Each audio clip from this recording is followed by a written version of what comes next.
की, परम पूज्य आचार्य भगवान श्री कुंद कुंद स्वामी मुनि महाराज की, परम पूज्य चारित्र चक्रवर्ती आचार्य भगवान श्री शांत सागर जी मुनि महाराज की, परम पूज्य सिद्धांत चक्रवर्ती आचार्य भगवान गुरुदेव श्री विद्यानंद जी मुनि महाराज की, श्रीमद् जैन धर्म की,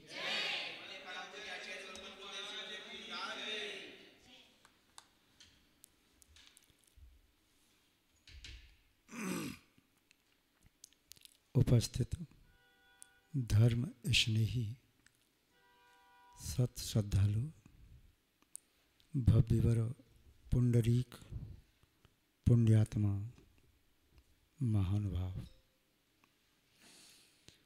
आचार्य भगवान कुंद स्वामी द्वारा विरचित समयसार की वाचना में यहाँ पर 13वीं गाथा को देखते हैं, जिसमें उन्होंने सम्यक्त के स्वरूप को बताया है। आत्मा के वैभव को बताते समय सम्यक्त का स्वरूप बताना क्यों आवश्यक है? क्योंकि सम्यक्त को जाने बिना, सम्यक्त को प्राप्त किए बिना आत्मा के वैभव को न तो जाना जा सकता है, न आत्मा के वैभव को पहचाना जा सकता है, न आत्मा के वैभव को प्राप्त किया जा सकता है। सम्यक दर्शन आत्मा के वैभव को प्राप्त करने का प्रथम सोपान है, मोक्ष मार्ग की प्रथम सीढ़ी है, भवसागर से पार करने वाला खेवटिया है। सम्यक दर्शन मोक्ष महल रूपी वृक्ष को प्राप्त करने के लिए बीज की तरह से है। सम्यक दर्शन मोक्ष महल की नींव में लगा हुआ पहला पत्थर है। सम्यक दर्शन अंक रूपी आत्म गुणों को प्राप्त करने के लिए प्रथम अंक है। सम्यक दर्शन के बिना धर्म का मार्ग प्रारंभ ही नहीं होता। सम्यक दर्शन के साथ अविनाभावी रूप से रहता है सम्यक ज्ञान। सम्यक ज्ञान अलग से प्राप्त नहीं होता। सम्यक दर्शन जो ही प्राप्त होता है त्यों ही ज्ञान में सम्यकपना आ जाता है। यद्यपि जीव में ज्ञान ज्ञानावर्णी कर्म के शोषण से व क्षय से प्राप्त होता है, किंतु ज्ञानावर्णी कर्म के शोषण से सम्यकपना नहीं आता। मिथ्या दृष्टि के पास भी मति ज्ञान, सुत ज्ञान और अवधि ज्ञान हो सकता है, किंतु वह मिथ्या रूप में ही होगा, अर्थात कुमति कुसुत कोवधि रूप में होगा। अवधि ज्ञान होने पर भी सम्यक दर्शन नहीं है, हाँ नहीं है। और सम्यक दर्शन होते ही चाहे ज्ञान कितना भी अल्प हो, वह अल्प ज्ञान भी मोक्ष मार्ग में साधक है, मोक्ष मार्ग में कारक है, मोक्ष मार्ग में निमित्त है, मोक्ष मार्ग में सहयोगी है, मोक्ष मार्ग में बंधु है। दौलत राम जी इस ज्ञान की बात कर रही हैं। वह ज्ञान मिथ्या ज्ञान नहीं है। यद्यपि वे आत्मज्ञान की बात कर रही हैं, जिस ज्ञान को प्राप्त किए बिना कर्म की नजरा नहीं होती, वह निश्चय ज्ञान है, किंतु उसके पूर्व सम्यक ज्ञान होता है। अतः सम्यक ज्ञान वैराग्य का कारण है, संयम का कारण है, चित्त को स्थिर करने का कारण है, इच्छाओं का निरोध करने का कारण है, अशुभ से बचने का कारण है। सम्यक ज्ञान के बिना अशुभ से निवृत्ति, सम्य प्रवृत्ति नहीं हो सकती। बिना सम्यक ज्ञान के अहित के मार्ग का परिहार और हित के मार्ग में प्रवृत्ति नहीं हो सकती। विन जानीते दोष गुणन को कैसे तजिए गई है। बिना ज्ञान के कुछ नहीं। किंतु वह ज्ञान सम्यक हो। एक कार्य करने पर दो लाभ मिलते हैं। जैसे किसी व्यक्ति ने व्यापार किया, लाभ प्राप्त हुआ, पहले हानि उसे हो रही थी, अब उसे लाभ प्राप्त हो गया, दो लाभ हो गए, हानि से बच गया और लाभ हो गया। ऐसे ही मिथ्यात्व से बच गया, सम्यक्त्व की प्राप्ति हो गई, और सम्यक्त्व के साथ परछाई रूप से, अविनाभावी रूप से सम्यक ज्ञान रहता है। इसलिए सम्यक्त्व को जानना बहुत आवश्यक है, परम आवश्यक है। उस सम्यक्त्व के भी दो भेद हैं, व्यवहार सम्यक दर्शन और निश्चय सम्यक दर्शन। व्यवहार सम्यक दर्शन के नाम सराग दर्शन भी है और भेद दर्शन भी है। भेद सम्यक दर्शन कहो, सराग सम्यक दर्शन कहो, व्यवहार सम्यक दर्शन कहो, या अवृत्ति, देशवृत्ति, प्रमत्तवृत्ति दशा में ठहरने वाला सम्यक दर्शन कहो। इन तीन गुण स्थानों में चाहे उपसम सम्यक दर्शन हो, चाहे क्षयोषम सम्यक दर्शन हो, और चाहे छायक ही सम्यक दर्शन क्यों न हो, फिर भी ये व्यवहार सम्यक दर्शन है, निश्चय नहीं है। व्यवहार सम्यक दर्शन की परिभाषा देते हुए आचार्य भगवान पूज्यपाद स्वामी अपर नाम देवनंदी मुनि महाराज प्रथम सम्यक अनुकंपा आस्तिक अभिव्यक्ति लक्षणम प्रथमम, ये सर्वा सिद्धि में लिखा। सम्यक दर्शनम तद्विविधम शराग वीतराग वेदात। शराग सम्यक दर्शन का लक्षण दिया, प्रथम सम्यक अनुकंपा आस्तिक। इन चार लक्षणों से व्यवहार शराग सम्यक दर्शन की पहचान की जाती है। यदि जिस जीव में आत्मा में चार लक्षण हैं, वह आत्मा सम्यक दृष्टि है, और जिस आत्मा में लक्षण नहीं है, वह आत्मा मिथ्या दृष्टि है। तो क्या उसके पास निश्चय सम्यक दर्शन भी नहीं है? नहीं है, क्योंकि वह व्यवहार के बिना होता ही नहीं है। पहले व्यवहार होता है, तब निश्चय में जाता है। जिसने पहली सीढ़ी पर पैर नहीं रखा, तो कैसे कहा जा सकता है वह आगे वाली सीढ़ी पर पहुंच गया होगा। जो पहली मंजिल को क्रॉस नहीं किया, नहीं चढ़ा, कैसे कहेंगे दूसरी मंजिल पर पहुंच गया होगा। इसलिए पहले व्यवहार सम्यक दर्शन होता है, वह कारण है, और वीतराग कहिए, अभेद कहिए, निश्चय कहिए, वह कार्य रूप है। तो यहाँ पर आचार्य महोदय समय सार में कार्य रूप सम्यक दर्शन की बात कह रहे हैं, किंतु कारण रूप सम्यक दर्शन को भूले नहीं है। कारण रूप सम्यक दर्शन की परिभाषा आचार्य समंत स्वामी जी ने दी, श्रद्धा न परमार्था न माप्तागम तपोव्रताम तमूढ़ा फोड़मष्टांगम सम्यक दर्शन मस्म्य।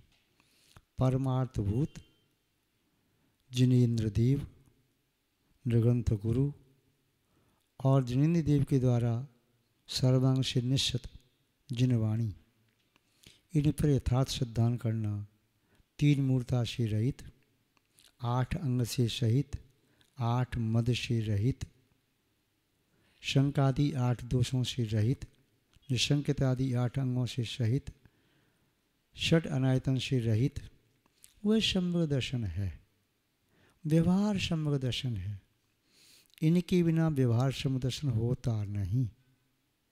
इसके बाद निश्चय सम्यक दर्शन होता है। यद्यपि व्यवहार सम्यक दर्शन की अनेक परिभाषाएं दी हैं। जीवादि सद्यणम सम्मतम, जीवादि 7 तत्वों पर श्रद्धान करना सम्यक दर्शन है। जीवादि 6 द्रव्यों पर श्रद्धान करना सम्यक दर्शन है। जीवादि पंचास्तिकाय पर श्रद्धान करना सम्यक दर्शन है। जीवादि 9 पदार्थ पर श्रद्धान करना सम्यक दर्शन है। किंतु व्यवहार सम्यक दर्शन है। ये जीवादि 9 तत्व, 9 पदार्थ, 7 तत्व, 6 द्रव्य, 5 अस्तिकाय, इन पर श्रद्धान करना सम्यक दर्शन कैसे होता है? सम्यक तो आत्मा का गुण है, और ये पृथक भी दिखाई दे सकते हैं। जीव द्रव्य अजीव द्रव्य, धर्म धर्म आकाश काल, इनके श्रद्धान को सम्मुक्त क्यों कहा, या पंचास्ति कह के श्रद्धान को शंभु दर्शन क्यों कहा। जो 7 तत्व हैं, माना कि जीव के ही प्रयोजनभूत स्वभाव हैं, उन्हें श्रद्धान करने को शंभु दर्शन क्यों कहा। वरना पदार्थों को, ये तो आत्मा की अवस्था है, इनको क्यों कहा। कारण में कार्य का उपचार किया जाता है। कारण में कार्य का उपचार कैसे। अभी दूध है, उसमें जामुन डाल दिया, किसी ने पूछा दही तो है ही नहीं कल की पंगत के लिए, बोले ये दही है, बोले दूध है, बोले ये दूध है ना, जामुन डाल दिया कल दही हो जाएगा। उसको कारण को कार्य भी कह दिया। अपने नगर में कोई वकील नहीं है, ये तो सही, कहाँ वकील, अरे LLB कर रहा है, कल वकील हो जाएगा। या कोई भी जो आगे बढ़ने वाला है, यहाँ पर उद्यान होता कितना अच्छा होता, ये तो शुद्धान कहाँ है, बीज बो दी हमने, आम के बहुत सारे पेड़, अशोक के पेड़, सब पेड़ 2-4 साल के बाद हो जाएगा, अच्छा उद्यान होगा। कारण में कार्य का उपचार प्राय करके किया जाता है। एक जगह नहीं, अनेक जगह किया जाता। लोक व्यवहार इसके बिना चलता नहीं। तो यहाँ पर भी आचार्य महोदय कारण में कार्य का उपचार करके सम्यक दर्शन की परिभाषा दे रहे हैं। व्यवहार को छोड़ देते तो ऐसे ही गिर जाते, जैसे बंदर ने इस छज्जे से छलांग लगाई, वो छज्जे पर जा रहा है, वहाँ नहीं पहुँच पाया तो गिर जाएगा। ये छज्जा ही नहीं है, परछाई दिखाई दे रही थी, उसने छज्जा समझ लिया, गिर गया। तो ये पहली व्यवहार दर्शन हो तब तो निश्चय पर पहुंच जाए छलांग लगा करके। जब व्यवहार ही नहीं है तो निश्चय पर कैसे पहुंचे। इसलिए आचार्य महोदय बिना बीज के वृक्ष पैदा करना नहीं चाह रहे, बिना दूध के घी नहीं निकाल रहे, बिना तिलहन के तेल नहीं निकाल रहे, बिना पशुओं के यत्र की बात नहीं कह रहे, और बिना शरीर के वो है किसी को जीवंत नहीं कह रहे। आत्मा को शरीरधारी तब है जब शरीर उसके पास है, वही शरीरधारी मोक्ष मार्गी बन सकता है। तो आचार्य महोदय कारण में कार्य का उपचार करके बात को कह रही हैं, कहीं कोई चूक न जाए, भ्रमित न हो जाए। यद्यपि उनका लक्ष्य निश्चय तक पहुंचाना है, जैसे उनका लक्ष्य मंजिल तक पहुंचाना है, किंतु सीढ़ियां पहले बता रहे हैं, इन सीढ़ियों पर चढ़ करके आगे बढ़ो, मंजिल तक पहुंच जाओगे। सीढ़ियों को हटा करके, नशैनी को अलग करके मंजिल तक पहुंचना असंभव है। इसलिए वे सीढ़ियाँ कौन सी हैं। आचार्य भगवान उमा स्वामी महाराज ने तत्वासूत्र में जो सम्यक दर्शन की परिभाषा दी, तत्वार्थ श्रद्धानम सम्यक दर्शनम, आचार्य भगवान कुंदकुंद स्वामी उसमें 2 पदार्थ और इंक्लूड करके यहाँ पर परिभाषा बता रहे हैं। आचार्य उमा स्वामी महाराज ने पुण्य और पाप इन 2 पदार्थों का समावेश वंद तत्व में कर दिया, किंतु आचार्य कुंदकुंद स्वामी उसे और विस्तार से बता रहे हैं। कहीं कोई चूक न जाए, बंद संसार का कारण है, किंतु आचार्य कुंदकुंद स्वामी ने पुण्य पाप को अलग अलग करके ये बता दिया कि हर बंद संसार का कारण नहीं है। एक बंद ऐसा भी होता है जो संसार के कारणों का विनाश करने में निमित्त बनता है। एक बंद ऐसा भी होता है जिसके होते हुए मोक्ष मार्ग में गति संभव है। एक बंद कर्म का वह भी रहता है जिस बंद के रहते हुए यह जीव 13वें गुण स्थान तक पहुंच जाता है। 14वें गुण स्थान में भी बंद बना हुआ मोक्ष को प्राप्त कर लेता है। आज सब 13वें स्थान तक चल रहा है, फिर भी वह मोक्ष मार्गी है और जीवन मुक्त परमात्मा है। कारण समय सार, कारण सिद्ध परमात्मा है। आचार्य महोदय यहाँ बता रहे हैं उन्हीं 9 पदार्थों को। वे 9 पदार्थ कौन कौन से हैं? तो यहाँ कहते उन्हीं के शब्दों में देखते हैं। बोधत्तीड़ा विगदा जीवा जीवाय पूर्ण पावम च आसव संवरणिज्जर बंधो मोक्षोय सम्मतम। भूदत्थेण अविगदा, भूतार्थ से, भूतार्थ के द्वारा, अविगदा जाने गए, ग्रहण किए गए, श्रद्धान किए गए। क्या? जीवा जीवाय, जीव और अजीव, ये 2 मुख्य हैं। जीव, उसके विपरीत अजीव। जो विशेषताएं जीव में हैं उसकी विपरीत विशेषताएं अजीव में हैं। जीव में चैतन्यता है, अजीव में अचेतनता है। जीव एक बार शुद्ध हो गया तो फिर कभी अशुद्ध नहीं होता, किंतु अजीव पुद्गल आदि अनेक बार शुद्ध होता है, अनेक बार अशुद्ध होता है। और अन्य अजीव धर्म आकाश काल ये शाश्वत शुद्ध ही हैं, ये कभी अशुद्ध नहीं होते। तो जीव और अजीव को समझे बिना मैं जीव हूँ तो जीव ये शरीर है, इंद्रियां हैं, मन है, या वचन है, या काय है, या श्वासोश्वास है, या आयु है। जीव क्या है? जीव आत्मा है।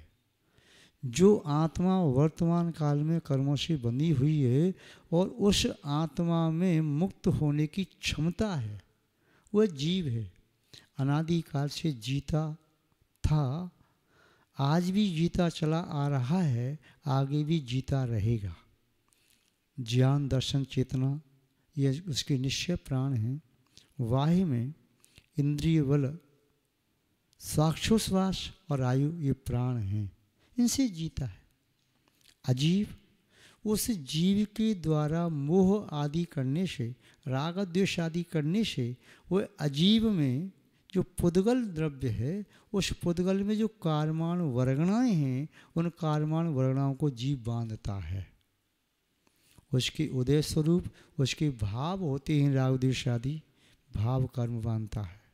उसके उदय से नो कर्म शरीर आदि इंद्रिय पर्याप्ति आदि को प्राप्त करता है। वह जीव संसार की दशा में जीव और अजीव दोनों मिले हुए हैं, अर्थात जीव और पुद्गल दोनों मिले हुए हैं।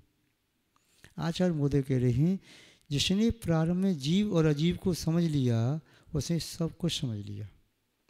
इसलिए सिद्धांति देव आचार्य भगवान नेमचंद सिद्धांत चक्रवर्ती ने द्रव्य संग्रह के मंगलाचरण में प्रारंभ में भी कह दिया, जीव मजीवम दब्बम जीणवर वशहीन जीर्ण रिदिठम देविंद विंद बंदम वंदितम सवदा शशा। जीवम अजीवम दब्बम, जीव और अजीव द्रव्य को जिन जिन भगवान शब्देव ने कहा है और जिन शब्देव भगवान को देव और इंद्रों का समूह नमस्कार करता है, उनके लिए मैं भी सिर झुका करके नमस्कार करता हूँ। तो जीव अजीव 2 ही द्रव्य कहे, किंतु ये 2 द्रव्य मेधावी विद्यार्थियों के लिए, व्युत्पन्नमति शिष्यों के लिए, प्रज्ञा संपन्न अध्येताओं के लिए या अध्ययन करने वाले विद्यार्थियों के लिए।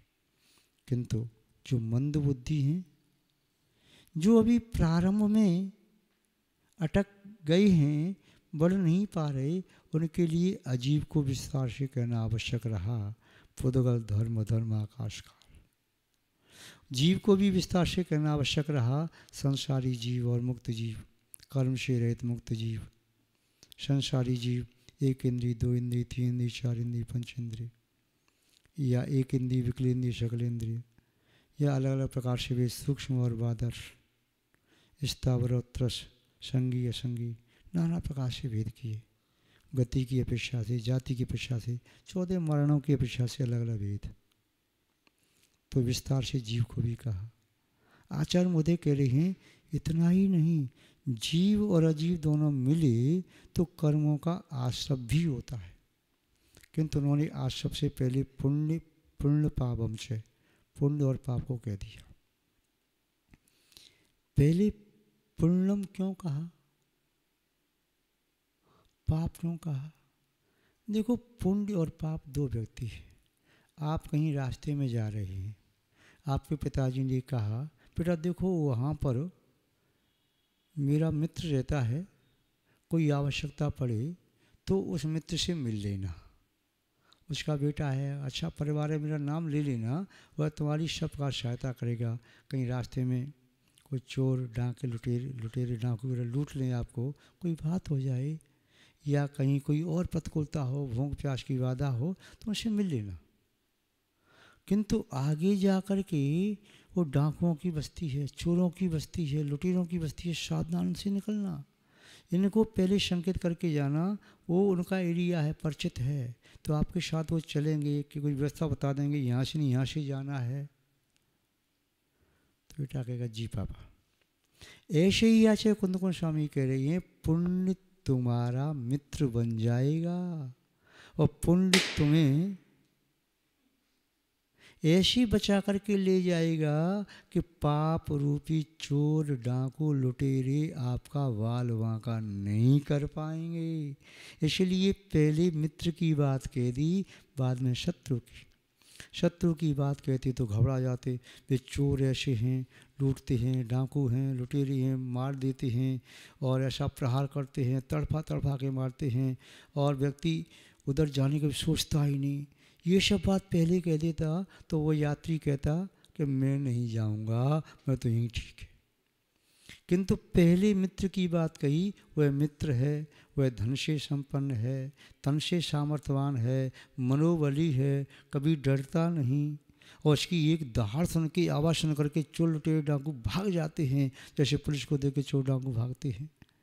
वह मेरा मित्र है, वो शेर की दहाड़ जैसा है, उसे सुन करके जंगल के जानवर भाग जाते हैं। बहुत प्रबल है, बहुत प्रबल है।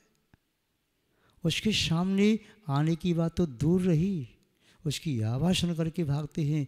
जैसे सूर्य की किरण आने के पहले सूर्य की आगमन की सूचना सुनते ही अंधकार भाग जाता है, ऐसे ही मेरे मित्र पुण्य का नाम सुन करके ही पाप रूपी शत्रु भाग जाएगा। इसलिए आचार्य महोदय ने पहले क्या कहा, पुण्य पापम क्षय, फिर बाद में पाप कहा।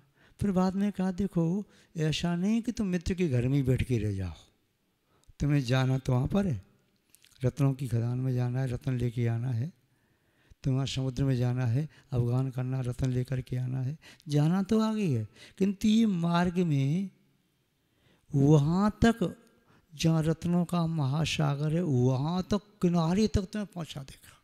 मेरा मित्र तुम्हारे साथ समुद्र में कूदेगा तो नहीं, किंतु किनारे तक पहुँचा सकता है। वह पुण्य प्रकृतियाँ तुम्हें सयोग के लिए अयोग के लिए गुरुस्थान तक पहुँचा सकती हैं, पर छलांग लगा करके तुम सिद्धालय में पहुँच जाओगे, वहाँ तक पहुँचा देगा। मार्ग की कोई फिक्र नहीं करना, चिंता नहीं करना, उसे साथ में लेके चलना, ज़्यादा हैकड़ी में नहीं करना, नहीं तो वे चोर लुटेरे आपको लूटेंगे नहीं, मारेंगे नहीं, ऐसे मार्ग में भटका देंगे कि तुम सुदीर्घ काल तक सही रास्ता को प्राप्ति न कर पाओ। आपकी बुद्धि भ्रष्ट कर देंगी, तुम वहीं जंगल में चक्कर काटते रहोगे, सही मार्ग पर आ ही नहीं पाओगे। झाड़ियाँ, कांटे, कंकड़, पत्थर, कील, कांच टुकड़े पड़े हुए होंगे, जंगली जानवर होंगे, न बैठने का स्थान, न चलने का स्थान, न खाने पीने को कुछ मिलेगा, तो ऐसे रास्ते भटका देंगे। ये पाप ऐसा ही तो करता है। तो आचार्य मोदी ने कहा उस पाप से बचने का उपाय ये पुण्य। बाद में पुण्य तुम्हारे साथ कूदेगा नहीं और तुम्हें कूदने से रोकेगा भी नहीं। यदि कूदना चाहोगे तो वो किनारे तक छोड़ करके वापस हो जाएगा। और तुम्हारा मन ही गड़बड़ हो जाए तो रास्ते से तुम ही वापस हो जाओ कि इस पुण्य रूपी मित्र ने बड़ी खातर की सेवा की, चलो लौट चलें, कौन आगे बढ़े, थक गए, अब तो मित्र के घर में ही रहेंगे। यद्यपि वो निकाल के बाहर नहीं करेगा, किंतु ये आपके लिए उचित नहीं रहेगा। तो पुण्य पाप के बारे में बता दिया। फिर बाद में कहा ये पुण्य पाप आते क्यों हैं? आचार्य महोदय कह रही काय वांग मन कर्म योगा स आश्रव। काय वांग मन इन तीन की प्रवृत्ति होती है। हमारी आत्मा ने तीनों को प्राप्त किया, शरीर वचन और मन। इनकी प्रवृत्ति होने से आत्मा के प्रदेशों में परिस्पंदन होता है, हलन चलन होती है। तो फिर जो कार्माण वर्गणाएँ भी आ जाती हैं और आत्मा के प्रदेशों से चिपक जाती हैं, आशव हो जाता है। आशव हो जाता है यानी कार्मण वर्णाओं का आना ही आशव है। जब ये आई हैं तो आत्मा के भी राग द्वेष हैं, वे भी शायद भारतीय संस्कृति का पालन कर रही हैं। घर में शत्रु आए या मित्र, सबका स्वागत करो, सबको बिठाल देती हैं। चाहे पाप रूप बनने वाली कार्मण वर्णाएँ आएँ, चाहे पंडु बनने वाली आएँ, शत्रु आ जाए चाहे मित्र आ जाए, सबको अतिथि मान करके सबको बिठाल देती। बिठालने का नाम बंध। जितनी आप भगत की आपने, जैसा आतिथ्य किया उतने समय के लिए बैठ गई वे तो। जितनी सेवा करते जाओगे, शुश्रूषा करते रहोगे, तब तक वे जाने का नाम नहीं लेंगे। तो ये हो गया बंध। फिर करना क्या है? देखो, मन वचन काय की असहज प्रवृत्ति या अनर्गल प्रवृत्ति, इसको थोड़ा रोको, कंट्रोल करो। ये हर किसी को बुलाता जा रहा है, द्वार खुला है, बाहर से व्यक्ति जा रहे हैं, अच्छी व्यक्तियों को बुलाओ। बुलाना ही है तो आएंगे, तो बुरी व्यक्तियों को मत बुलाओ। बुरा व्यक्ति आ भी जाए तो दरवाज़ा बंद कर लो, भाई तुम बाहर रहो, तुमको बाद में देखेंगे, तुम्हारा कोई काम नहीं है। अच्छे व्यक्ति आ जाएंगे, अच्छे व्यक्ति ज़्यादा आ जाएंगे तो तुम्हें फिर कुछ नहीं करना पड़ेगा। वे अच्छे व्यक्ति ही अंदर घुसे हुए, बाहर अंदर घुसे हुए बुरी व्यक्तियों को बाहर कर देंगे, और बुरे बाहर व्यक्ति जो खड़े हैं उन्हें अंदर नहीं आने देंगे। तो ये हो गया संवर। आते हुए कर्मों को रोक देना। और फिर जो पहले से घुसे बैठे उनको बाहर निकाल दिया। पहले बुरे बुरे निकाल दिए, बाद में जो अच्छे थे उन्होंने कहा अब हम भी क्या करें, बस ठीक है, अब तुम्हारा कोई रोल है ही नहीं है। बुरे व्यक्तियों को निकालना तो वो सब निकल गए, अपन भी चलो बाहर चलते हैं, वे भी बाहर निकल गए। ये आत्मा रूपी सदन, आत्मा रूपी भवन बिल्कुल रिक्त हो गया, शुद्ध स्वच्छ निराकुल। उसमें ये जीव आत्मा जा कर के सिद्धालय में अनंत काल के लिए विराजमान हो गया। तो उसे मोक्ष कहते हैं। निकालने का नाम निर्जरा, और सबको निकाल दिया तो मोक्ष। ये नव पदार्थ सम्यक्त्व के कारण हैं। इसलिए आचार्य कुंदकुंद स्वामी कारण में कार्य का उपचार करके कह रहे हैं सम्मतम, इन नव पदार्थ ही सम्यक्त्व हैं। सम्यक्त्व क्या है? सम्यक्त्व के ये कारण है। सम्यक्त्व तो आत्मा का गुण है, सम्यक्त्व तो आत्मा में रहता है, इन नौ पदार्थों में नहीं रहता। किंतु नौ पदार्थों का जैसा स्वरूप है, भूदत्थेन अभिगता, उसे भूतार्थ से यथार्थ से जान लो, ग्रहण कर लो, श्रद्धान कर लो, तो वही सम्यक दर्शन हो जाएगा। इसे जाने बिना सम्यक दर्शन नहीं हो सकता। ये व्यवहार सम्यक दर्शन एक कारण है, इस कारण के बिना कार्य नहीं होता।